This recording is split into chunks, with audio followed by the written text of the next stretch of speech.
Welcome to another Dr. Sadler's Honest Book Reviews, where I give unvarnished, trustworthy reviews of books in practical philosophy and all sorts of closely connected disciplines such as professional ethics, self-help, leadership.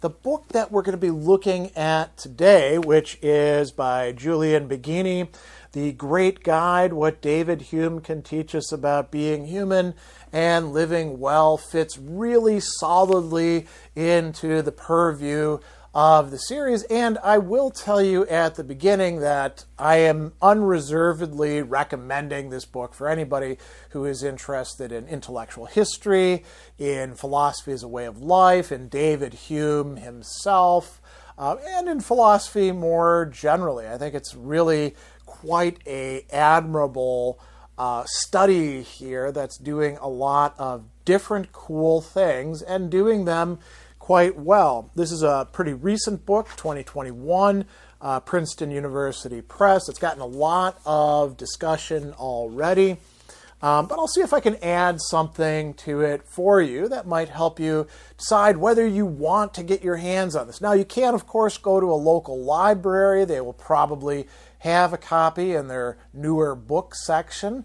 Or if you like, you'll find if you click the video description or show more, you'll find an Amazon affiliate link that will lead you to the page for this book. If you buy it, I get a little cut, so you're benefiting the channel and my work as well.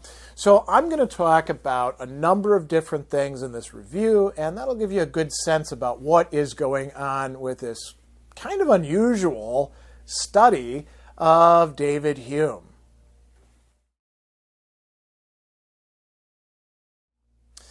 I like to begin these book reviews by focusing on what I call the 3 S's: style, structure, and summary. And maybe we should start with the summary first. What kind of book is this? So it's called The Great Guide, and it is, that's kind of a good play on words because it is using David Hume, his life, and his thought to actually provide us with a guide, not a complete guide, but a partial guide to how we ought to live. And this goes to a little bit of the structure.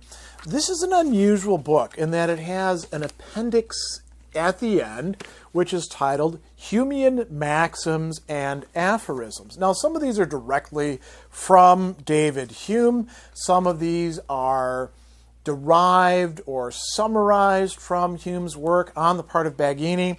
And there's quite a lot of them here under a bunch of different rubrics ranging from reason to knowledge of the world to skepticism and doubt, religion, human nature, argument and discussion, morality. We could go on and on and on.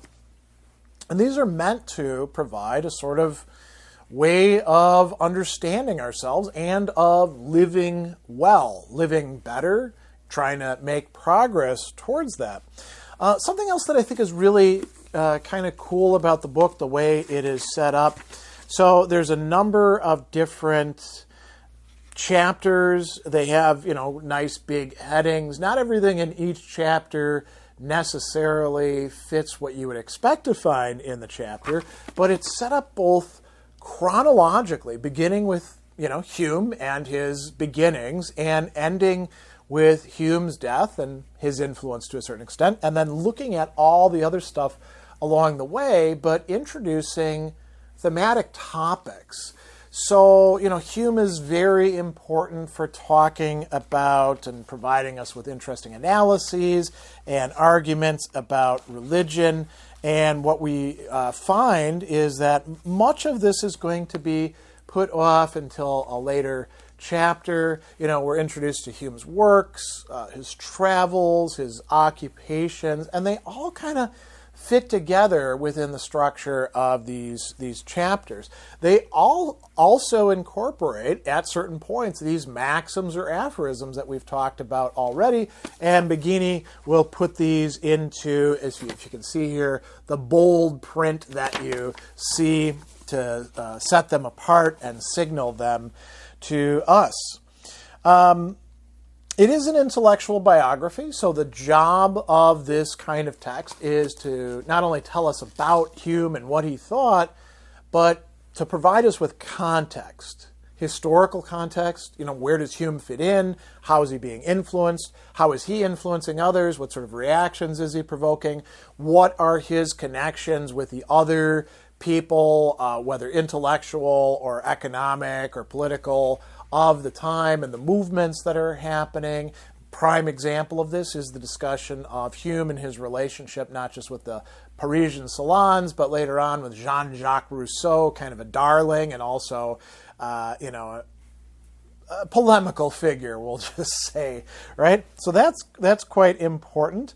I think this is, showing us Hume not just as an intellectual, not just analyzing his ideas and arguments, but helping us to grasp David Hume as a person. That seems to be one of Baggini's really important intentions, but also strengths in this work.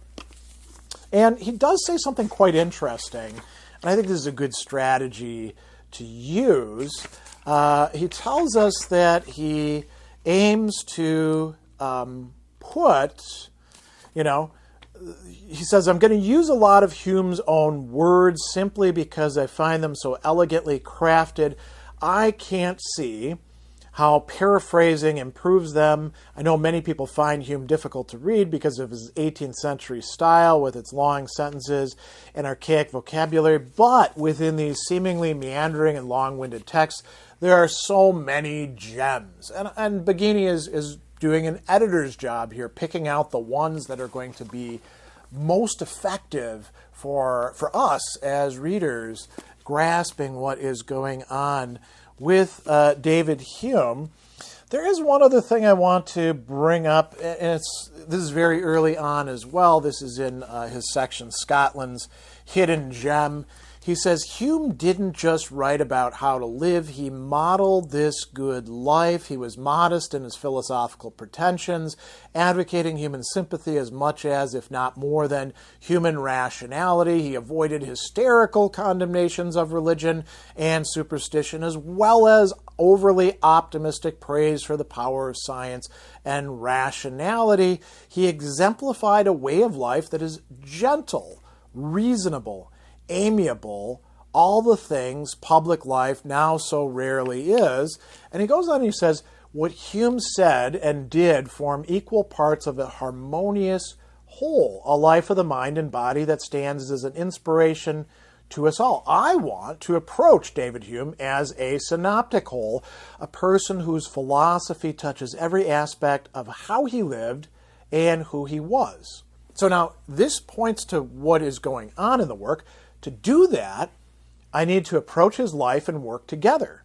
I have followed in Hume's biographical and sometimes geographical footsteps to show why we would be wise to follow in his philosophical ones too. So Baggini is advocating a Humean lifestyle, a life of the mind, a life of conviviality, a life engaged in one's society. And I think that's quite good. And now he mentions following in Hume's geography, so there are a few sections in here, and this gets to some of the style as well as summary, where he is going to tell us about this following in Hume's footsteps. So he actually goes to, Le Flèche, for example, where not only did Descartes spend time, but so did Hume. And he says, he talks about the different things that they could do. So the current occupant of Yverdon conforms to this image of the French, being interested in society and conversation. Not only did she offer us an impromptu private tour, she gifted us a bottle of wine from the vineyard next door. It's not a grand vin, she said apologetically, merely a petit vin. We discovered she was correct when we opened the bottle of Clos de Yverdon with philosopher friends.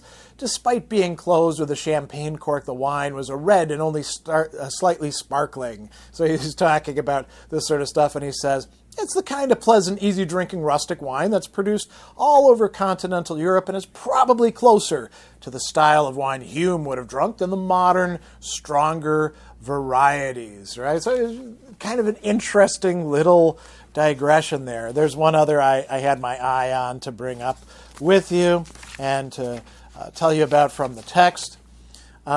He is talking about, various matters like identity, and he tells us, he brings up football clubs, right? So something that soccer, we would say over here, people can relate to, thinking about how matters are put together. And so, there's a lot of little vignettes like that. And there's a lot of pictures in the book as well, which you might enjoy. So I think that's probably enough about style, structure, and summary. The last point that I'll say is it's very readable. Baggini is a good writer, and it's not only quite readable, it's well put together. So what appear to be digressions almost always turn out to be connected to the topic under discussion in ways that are quite helpful and illuminating.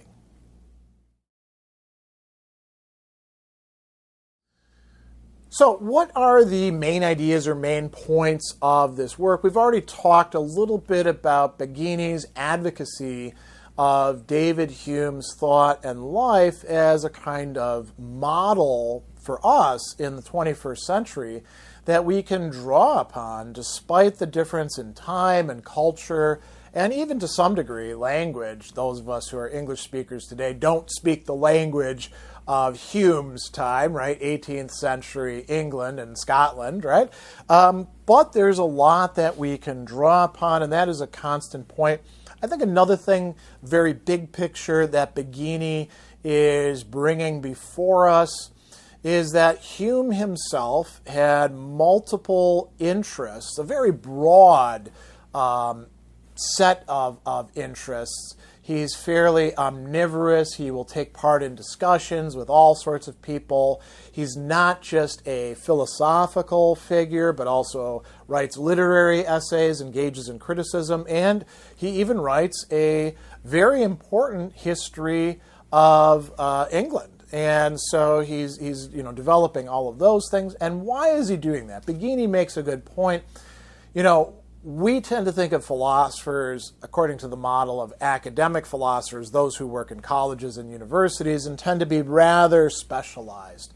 Well, it wasn't quite like that back then. I mean, there were universities. Hume doesn't get himself a position at the University of Edinburgh for all sorts of reasons that you can read about in the book.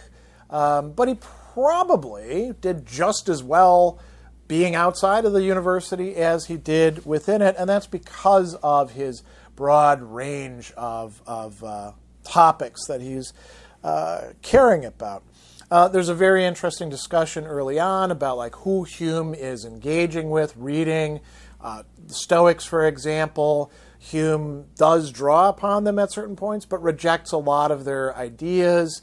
René Descartes and his followers like Malebranche, who we don't read too much in the present unless we're specializing in Cartesianism or rationalism or 17th century philosophy. Hume is engaged with these people and many more as well. And what he's rejecting is just as important as what he's advocating, or if not rejecting, certainly calling into question and criticizing. And this leads to another key topic that I think is really central. I agree with Baggini that this is something key to David Hume. He is calling into question the capacities of human rationality on its own to figure things out for us, and stressing the need to pay attention to experience. Now, this is not an anti-rationalism saying that reason is no good, but it is a sort of reasonable take on how much we can rely upon human reason. And so here's one discussion of this. He says, if Hume seems to be anti-reason, it's only because we've come to assume that reason is more powerful and more individualistic than it is. Interestingly, this more modest and social understanding has also been given recent support by cognitive scientists, right? And he goes on and says, it's not surprising many find Hume's notion of reason too flimsy or weak. And he goes on and says, philosophers have tended to exalt reason. It's rare to find one so willing to admit that the tools of their trade are ill-equipped for the ambition of their task. But Hume is full of doubt, both in the power of philosophy and in himself as a reasoner. A little bit later on, we're going to find another good discussion of this particular point. So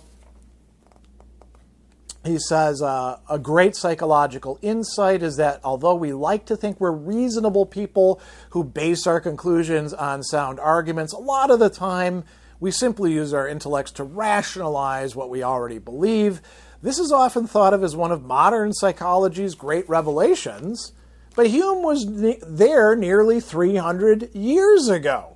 Right? He says, the passion for philosophy, though it aims at the correction of our manners and extirpation of our vices, it may only serve by imprudent management to foster a predominant inclination and push the mind with more determined resolution toward that side which already draws too much by the bias and propensity of the natural temper. So, some important insights there. Another very interesting discussion, I would say, that's going on in this is of Hume's rejection of there being, a essential or core self, but it's kind of a judicious approach that he says. And Baggini notes the very paradoxicality of this. He says, consider first the common sense notion of selfhood. To write this book, I've followed in Hume's footsteps. It seems obvious that this means tracking the life and thought of a single person. David Hume, who was essentially the same in Edinburgh, Bristol, the flesh, back in Britain, in Paris, and finally back to Edinburgh again. And I was the same person who started out on this journey, now writing it up. In some sense, this is uncontroversial. Hume had no problem with his idea of considering a person the same over a lifetime. His short autobiography, My Own Life, only makes sense if there was an entire life that was indeed his. Nor would he deny that he made choices. But what he understood by self and choice were radically different from received opinion then and now. So he says, Hume surely had Descartes in mind when he began the section of the Treatise on Personal Identity by saying, there are some philosophers who imagine we are every moment intimately conscious of what we call ourself, that we feel its existence and its continuance in existence, and are certain beyond the evidence of a demonstration, both of its perfect identity and simplicity. Hume, however, was not so sure. For my part, when I enter most intimately into what I call myself, I always stumble on some particular perception or other of heat or light or cold or shade, love or hatred, pain or pleasure. I can never catch myself at any time without a perception, and I can never observe anything but the perception.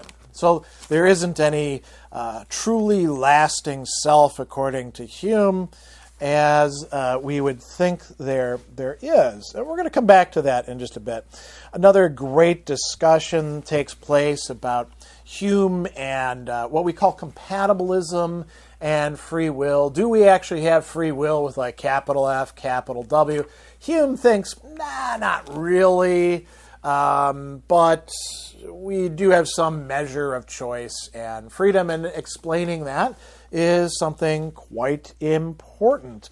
What else is discussed in this? The nature of modesty and whether pride is a good thing or a bad thing. Hume certainly recognizes that vanity can be problematic, but he does think that pride has been unduly attacked, in part because of the contrast with humility, which he calls a monkish virtue, right? Baggini also says that Hume is really working on an entire science of human nature, which I think he's quite correct about. And he says that, many people really didn't recognize that, that was what Hume is most interested in. Here we go. Took a very long time for the significance of Hume's achievements to be truly recognized. Mosner laments that Hume's science of human nature was either ignored or misunderstood by his own generation, and that only in the 20th century has it met with sympathy and understanding. This might be an overstatement, Baggini says, but it is unhappily close to the truth. So these are, all significant ideas that are being discussed in the work. I'll also mention there's a great discussion of his connection with Jean-Jacques Rousseau, and there we get into a lot of drama going on, because Rousseau was a drama creator, we could say. And then we have, towards the middle to the end part, a lot of discussion about Hume's views on religion and miracles, superstition, fanaticism, all of these sorts of matters. And I should mention, sprinkled throughout the entire work, we do have these aphorisms and maxims, taking the lessons that we can draw, sometimes in Hume's own words, from what's going on in his thought and life and engagements, and turning it into actionable items for us. So those are some of the main ideas of this work. I have a lot of good things to say about this book. I can actually say something that I've said in other places. One of the great ways to compliment an author is the wish that you could have yourself written a book like this. Now, obviously, I can't do that with David Hume, but perhaps with some other thinkers. It's a great model, I think, for doing intellectual biography that will connect with people's lives. And I think this is a book that, academics, of course, can read and enjoy, but non-academic people, I think, can get an awful lot out of this work as well. And that's to Baggini's credit, in my view. I'll also say that he's succeeding in doing several different things, right? This is an intellectual biography, right? Very well researched, putting things into their proper context and connecting them together. It's also a book that, I don't want to say self-help as such, but let's call it personal development and practical ethics. That's going on as well. These are coming together, mixed in with other interesting motifs, and Baggini is able to bring all of these matters together in a very well-constructed way. So it's quite an admirable volume. There's some specific discussions that I think are worth highlighting.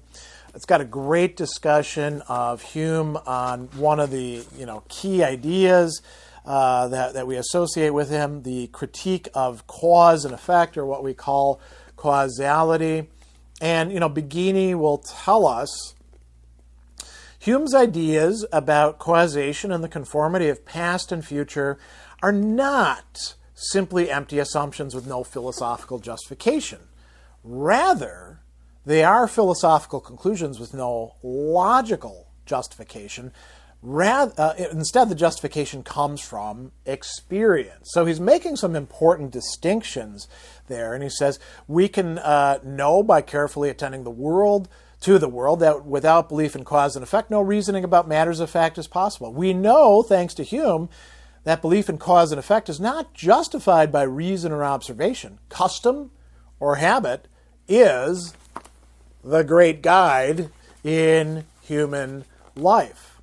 It is that principle alone which renders our experience useful to us and makes us expect for the future a similar train of events with those that have appeared in the past.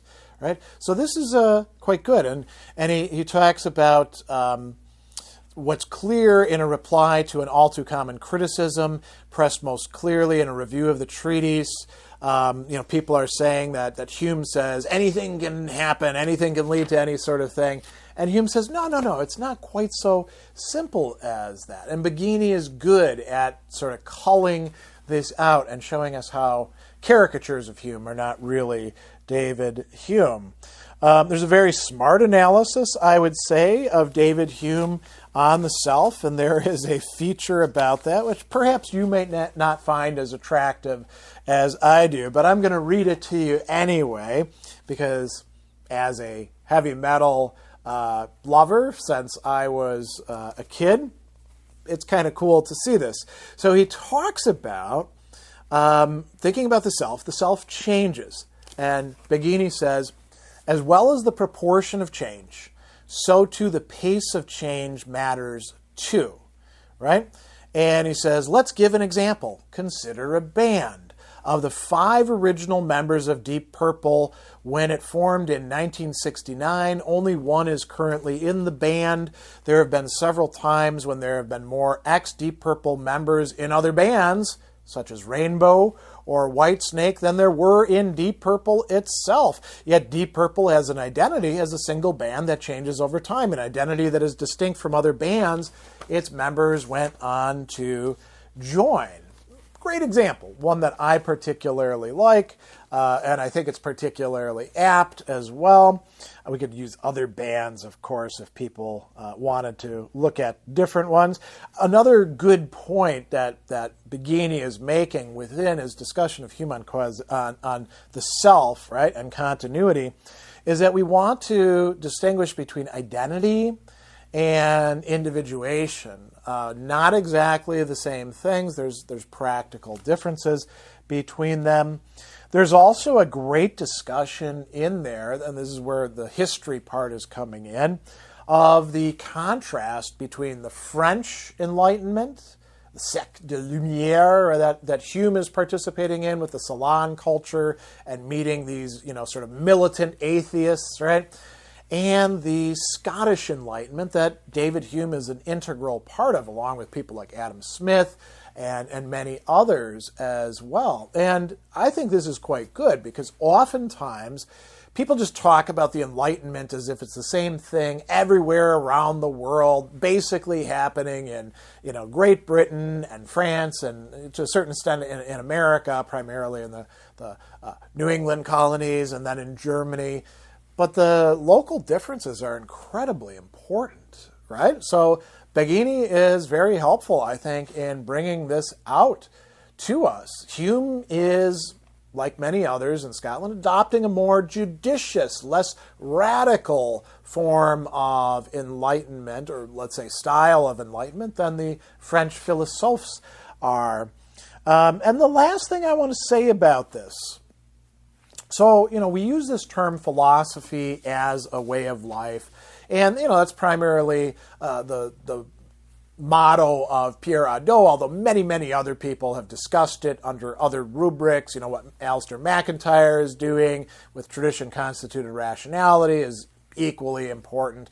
Now, the maxims that are derived from Hume's own life and example and from his writings in here are essentially providing the skeleton for a Humean philosophy as a way of life. So without ever mentioning that term, I think that what Baggini is offering us here is indeed the rudimentary beginnings of a Humean philosophy as a way of life, which I think is a really cool feature of the work. I'm sure it's intentional, and it's something that I find particularly compelling about it.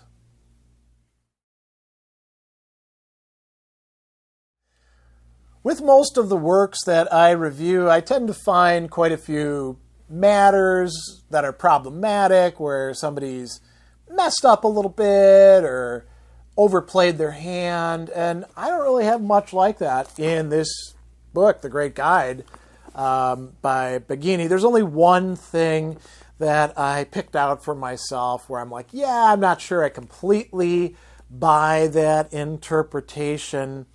And this is where Baggini is saying to us that Hume's work is more indebted to Aristotle than you would think. And so what's the case that he's making? He's saying He was able to read, Aristotle's various works and the Metaphysics and Nicomachean Ethics. Strangely, however, Hume barely mentions Aristotle in any of his writings. In fact, he only mentions the great philosopher a handful of times, usually to take issue with his metaphysics, once to cite his list of manly virtues, and once to correct him on a point of human psychology. The only small concealed acknowledgement of his debt to Aristotle is his mark that a due medium, say the Peripatetics, is the characteristic of virtue. So the Peripatetics are Aristotelians, and in Hume's day, the word was used to refer primarily to the philosophy of the master himself. The due medium is the doctrine of the mean. This asserts that virtue is not the opposite of a single vice, but lies somewhere between the two extremes of vice. So for example, generosity between meanness and prolificacy, right? And he goes on and says, Confucius developed almost the same concept completely independently. I think this is kind of a really watered-down version of the Aristotelian mean, which we know is much more robust than just, as Hobbes said, a mediocrity of passions, right? And I don't think we have to go too far to find an explanation of why Hume isn't really talking about Aristotle much. Aristotle and the Aristotelians, for most early modern philosophers who aren't, Catholics, has been largely dismissed by that time. It's not until the 19th century that we see a massive resurgence in interest in Aristotle. Who are the 18th century philosophers really interested in? The people that Hume writes about in his 4 essays: the Stoics, the Epicureans, the Skeptics, the Platonists, and of course the person who Hume cites all the time, Marcus Tullius Cicero, right? Aristotle's not really on their map so much. So I don't think that Baggini is right about that, but I don't think he's totally wrong either. So I did find that little aspect of the work problematic, but I don't have much else to say that's critical or let alone negative about this text. I'll even say, too, it's kind of the right length. It could be longer. Any book can be deeper on its topic when it's a great topic, but I think this is just the right size.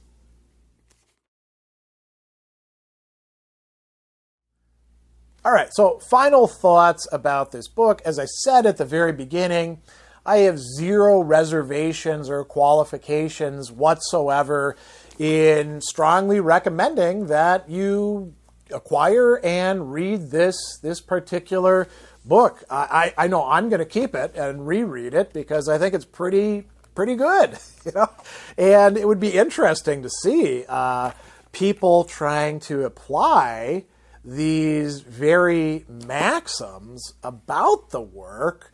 I'd be curious to know how Baggini himself views that sort of stuff, but that's probably a topic for another day. So, final thoughts: great book. Check it out. Get a copy at your library or purchase a copy. And I learned things about David Hume as somebody who's been studying and teaching him for now decades. I learned some stuff from this well-researched volume of Baggini. Gave me plenty to think about, and I think it probably would be the case for you as a reader as well.